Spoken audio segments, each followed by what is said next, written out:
क्रूस का चिन्ह पिता, पुत्र, पवित्र आत्मा के नाम पर आमीन। मार्ग, सत्य और जीवनमय हो के मनन चिंतन में मैं आप सबका हार्दिक अभिनंदन करती हूँ। आज का विषय है घर बनाने वाले दो मनुष्य, बुद्धिमान और मूर्ख। संत मत्ती के अनुसार आज का पाठ अध्याय 7 पद संख्याएँ 24 से 28 तक। इसलिए जो कोई मेरी ये बातें सुनकर उसे मानता है वह उस बुद्धिमान मनुष्य के समान ठहरेगा जिसने अपना घर चट्टान पर बनाया। और मेघ बरसा और बाढ़ें आई और आंधियाँ चली और उस घर से टकराई, फिर भी वह नहीं गिरा क्योंकि उसकी नींव चट्टान पर डाली गई थी। परंतु जो कोई मेरी ये बातें सुनता है और उस पर नहीं चलता वह उस निर्बुद्धि मनुष्य के समान ठहरेगा जिसने अपना घर भालू पर बनाया। और मेघ बरसा और बाढ़ें आई और आंधियाँ चली और उस घर से टकराई और वह गिरकर सत्यानाश हो गया।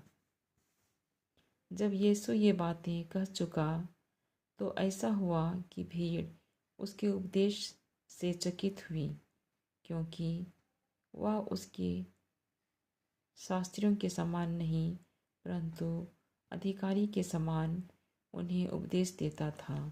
यह प्रभु की वाणी है। ईश्वर को धन्यवाद। ईश्वर के शब्द हमारे पापों को मिटा दे। आमीन।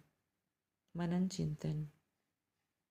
आज के पवित्र वचन में प्रभु यीशु हमें दो मनुष्यों के बारे में बतलाते हैं। पहला है बुद्धिमान मनुष्य और दूसरा है मूर्ख मनुष्य। बुद्धिमान मनुष्य उस मनुष्य को कहते हैं जो ईश्वर की वाणी सुनता है और उसको अपने हृदय में संजोकर उसका पालन करता है। और यह मनुष्य अपना विश्वास ईश्वर पर बहुत मजबूती से रखता है। ईश्वर सारे संसार को बनाने वाले, हम सबको जीवन देने वाले हैं और ऐसे ईश्वर पर उसकी आस्था बहुत मजबूती से बनती है। वह ईश्वर के वचनों को मनन चिंतन करता और उसको उसके अनुसार जीवन व्यतीत करता है। ऐसे मनुष्य अपना घर, अपना विश्वास का घर चट्टान पर बनाते हैं और ये मनुष्य बुद्धिमान होते हैं। परंतु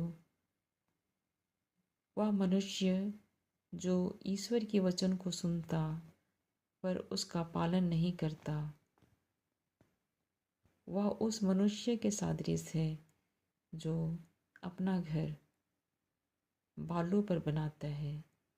वह दुनियाई संसारिक चीज़ों पर ज़्यादा ध्यान देता और संसारिक चीज़ क्षण भंगुर होती हैं और इस तरह से उसका विश्वास मजबूत नहीं होता।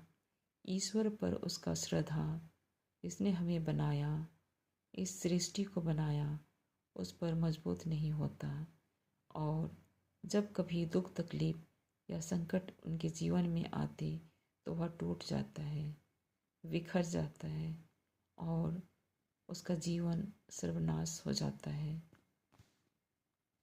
तो ऐसे मनुष्यों को प्रभु यीशु बतलाते हैं। ऐसे मनुष्य मूर्ख मनुष्य होते हैं। प्रभु यीशु अपनी बातें जब कह चुके तो वहाँ उपस्थित सभी लोग आश्चर्यचकित होकर उन्हें देखते और सुनते रह गए, क्योंकि वे शास्त्रियों के समान नहीं बोलते लेकिन अधिकार के साथ बोलते थे। प्रार्थना। हे सर्वशक्तिमान पिता ईश्वर, आज के सुंदर वचनों के लिए हम आपको धन्यवाद देते हैं।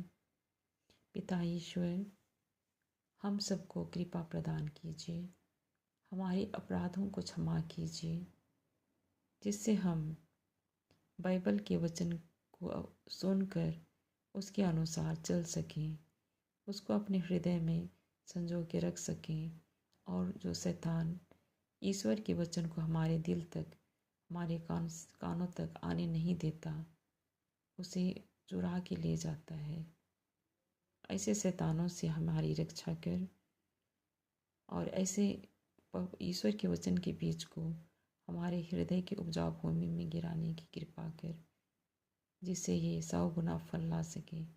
यही प्रार्थना हम प्रभु के समर्थी नाम से करते हैं, ख्रिस्त हमारे प्रभु के द्वारा। आमीन। यीशु की महिमा हो, यीशु की स्तुति हो, यीशु की महिमा हो, यीशु की स्तुति हो, यीशु की महिमा हो, यीशु की स्तुति हो। Hallelujah, hallelujah, hallelujah, hallelujah, hallelujah. धन्यवाद प्रभु, धन्यवाद प्रभु, धन्यवाद प्रभु, धन्यवाद प्रभु।